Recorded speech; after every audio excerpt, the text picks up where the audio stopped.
Há uma pergunta que os filósofos repetem angustiadamente há muito tempo. Por que há o ser e não antes o não ser? Os filósofos ficam muito angustiados com essa pergunta. Ou melhor, por que é que há e não antes não há? Para dizer do meu modo, por que é que há o haver e não há e não haver?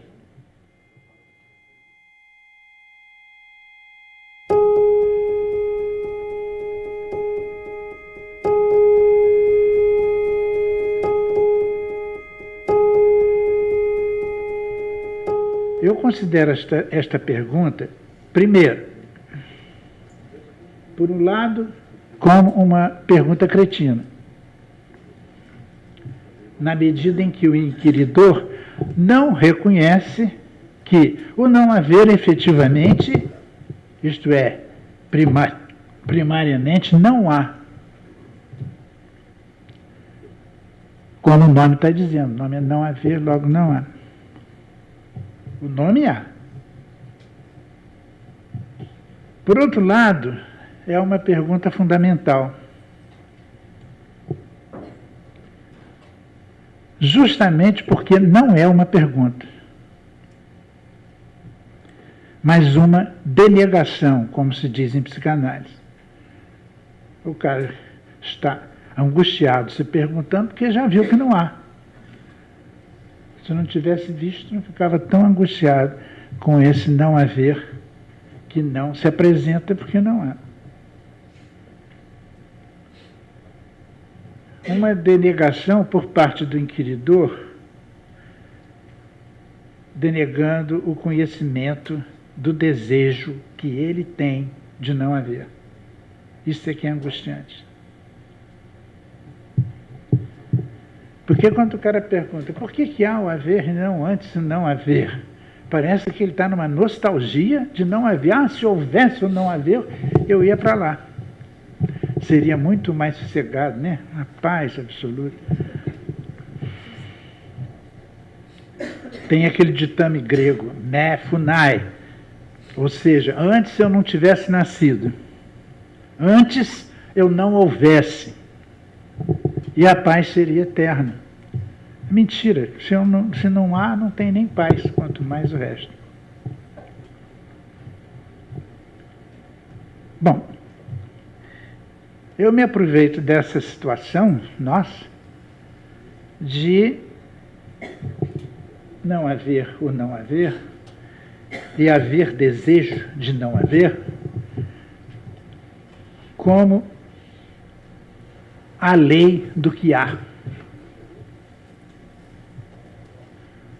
E, portanto, não há.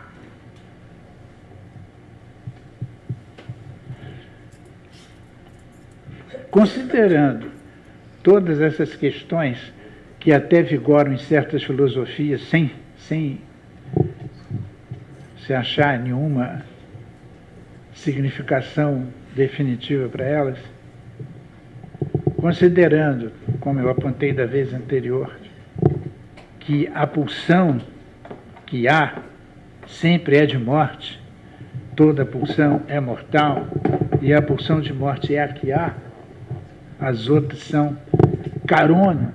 Então eu digo que a lei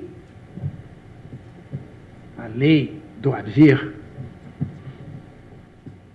vocês vejam que eu estou falando de lei no sentido de estar colada na própria physis, não é a lei só no sentido jurídico. A lei que há e que rege todo o haver é haver desejo de não haver. Que desejo que há? O desejo de não haver. Mas é um desejo que será frustrado para sempre. Por quê? Porque o não haver não há. Então vejam, segundo esta perspectiva, todo desejo é desejo de impossível em última instância. Porque mesmo que alguma formação, alguma coisa tome carona nesse movimento pulsional, em última instância, é o fracasso. Dá para gozar bastante no inteirinho, mas, em última instância, é vocação de entropia, de morte, de final. Aproveite quem quiser no meio de campo. Quando eu estou falando, usando o verbo haver, com esse sentido e esta conotação,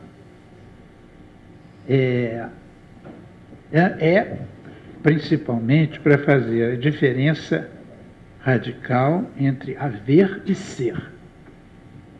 Quando se traduzem os antigos gregos da filosofia primordial, né, se fala ser e não ser, não se fala em haver, como eu estou falando.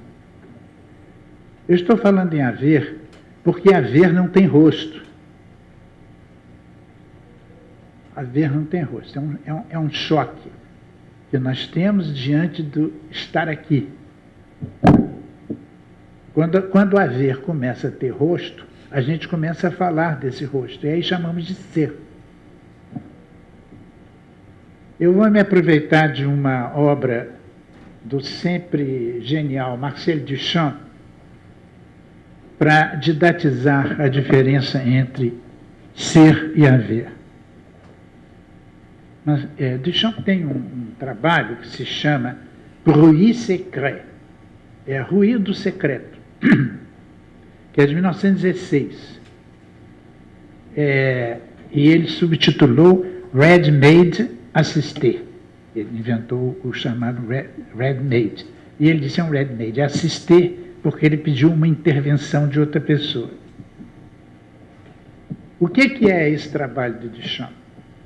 É um novelo de barbante, desse comprado em loja, que ele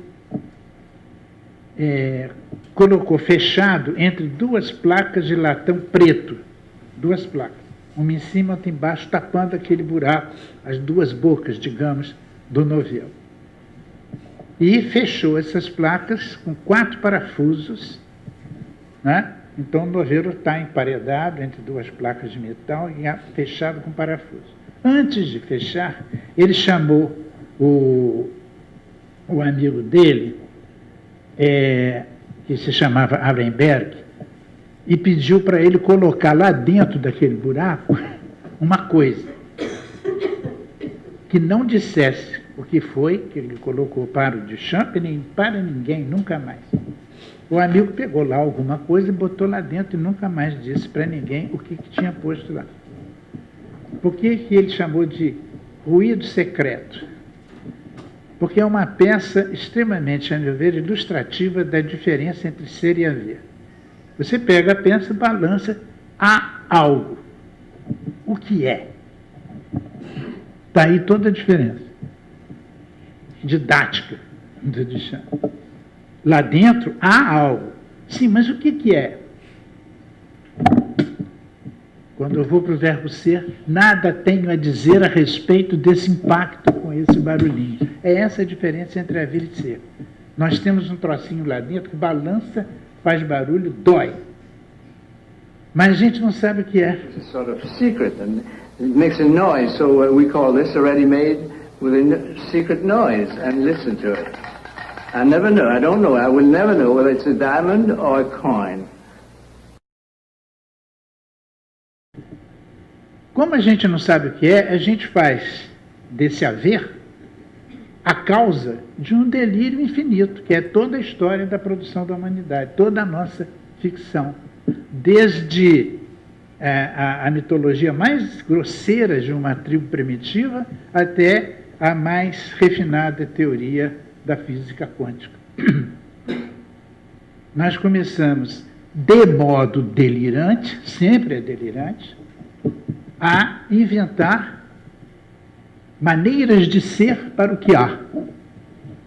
Terrível, né? O lucro é muito grande. Nessa deliração, às vezes com extremo rigor, como Lacan diz que é a vocação do psicótico, do psicose paranoica, Lacan dizia que todo conhecimento é paranoico. Nesse sentido, de que, em última instância, você está delirando com mais ou menos rigor para dar conta do impossível de dizer, que é fazer o haver ser alguma coisa. Então, a produção é infinita. Não tem fim, porque a produção não consegue, de fato, dizer o que é haver.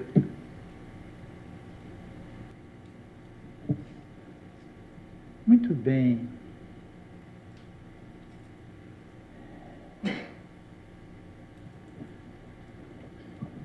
Então, eu repetindo, digo que a lei do haver é muito maior do que o universo, tudo isso. Pode ter 500 universos paralelos.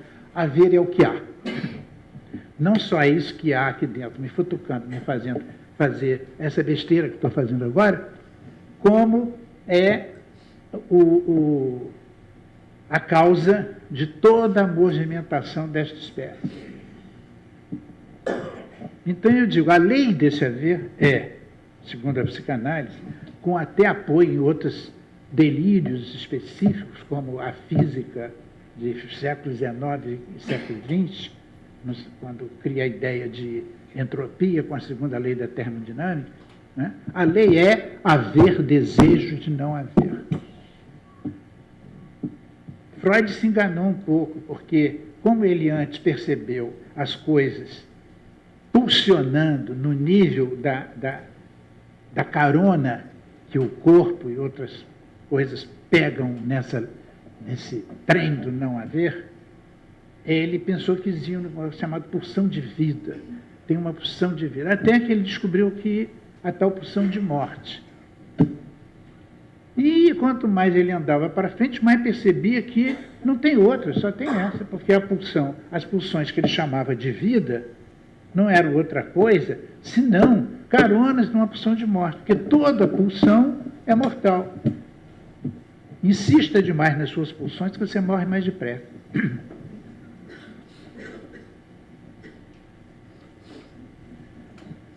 Então, eu fiz a seguinte ficção. A lei é haver desejo de não haver. Ora, mas não haver não há. Então, o movimento do haver, até do ponto de vista cosmológico, eu posso delirar assim, e existem teorias cosmológicas hoje que até me servem de apoio, para dizer que o movimento do haver é no sentido de não haver. Como não haver, não há, o haver quebra a cara e não tem jeito, volta para o mesmo lugar onde estava, continuando a desejar o não haver, que não há, onde ele quebra a cara, onde ele volta e continua tentando esse impossível que não há e assim por diante. A lei do haver é haver desejo de não haver.